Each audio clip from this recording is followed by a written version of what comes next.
सुप्रभात। आशा करती हूँ मेरे सारे प्रिय विद्यार्थी बहुत अच्छे से होंगे और खुश होंगे।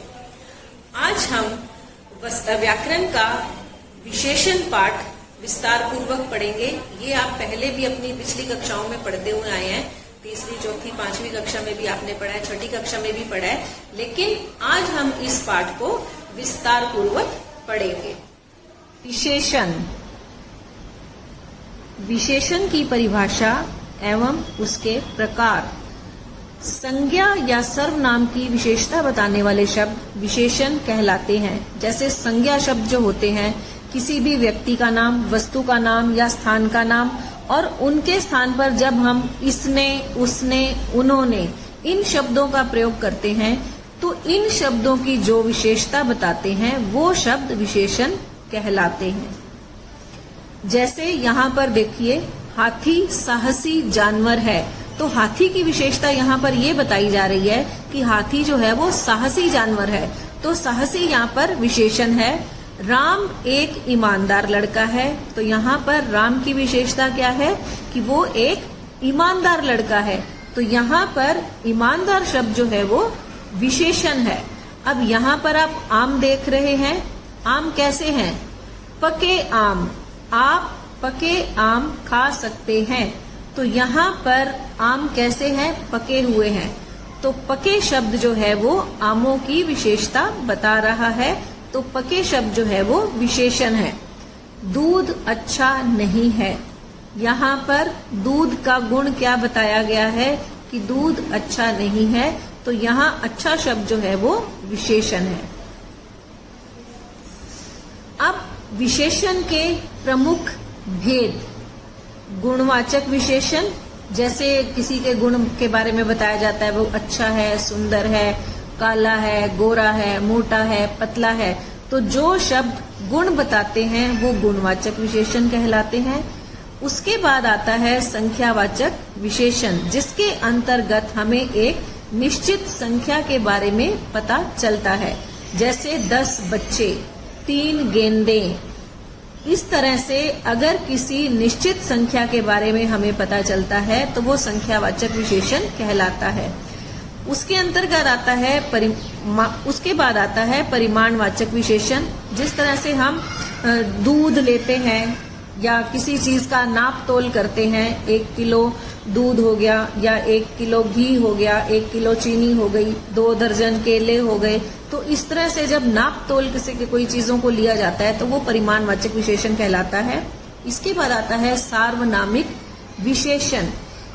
इसमें जब हम किसी व्यक्ति के आगे सर्वनाम शब्द का प्रयोग करते हैं, या संज्ञा शब्द भी हो सकता है, वो संज्ञा शब्दों से पहले जब साथ में सर्वनाम शब्द भी प्रयोग किया जाता है तो वो सार्वनामिक विशेषण कहलाता है। जैसे वह व्यक्ति, व्यक्ति जो है वो संज्ञा है, लेकिन उससे पहले वह लग गया है, वह शब्द जो है वो सर्वनाम है।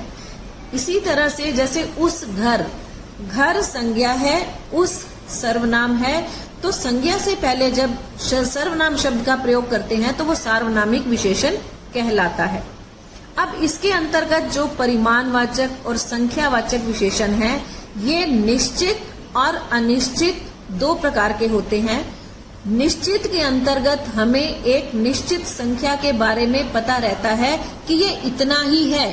संख्यावाचक के अंतर्गत 2 है, 4 है, 5 है, कितना है वो हमें पता रहता है।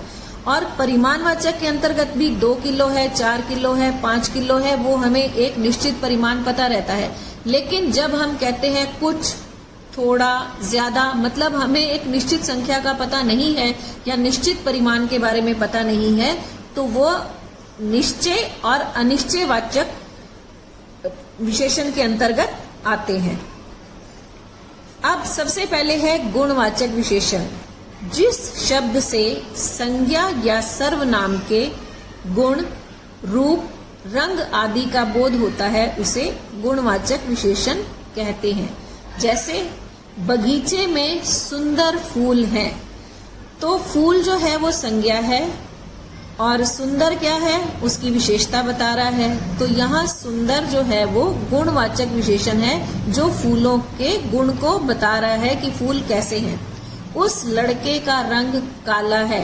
अब लड़के के रंग के बारे में यहाँ पर बताया गया है कि उसका रंग काला है, मतलब उसके गुण बताया गया है कि लड़के का रंग कैसा है।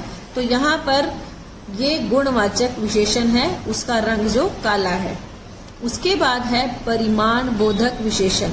जिस विशेषण से किसी वस्तु की नाप तोल का बोध होता है उसे परिमाण बोधक विशेषण कहते हैं।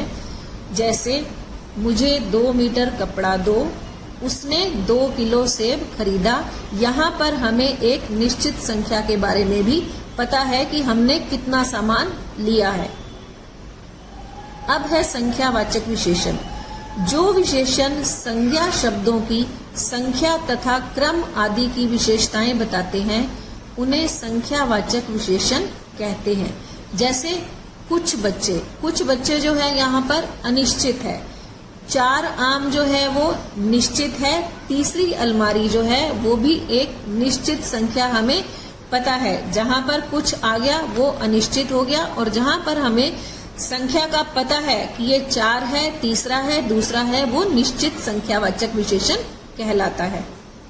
अब है सार्वनामिक विशेषण। जब संज्ञा या सर्वनाम शब्दों का प्रयोग संज्ञा से पहले किया जाता है उसे सार्वनामिक विशेषण कहते हैं। जैसे वह लड़की जो है वो संज्ञा है, वह जो है वो सर्वनाम है। तो संज्ञा से पहले सर्वनाम शब्द का प्रयोग किया गया है, तो यहाँ पर सार्वनामिक विशेषण हो गया। कोई लड़का मेरा काम कर दे। लड़का संज्ञा है, कोई सर्वनाम है, तो ये सार्वनामिक विशेषण है।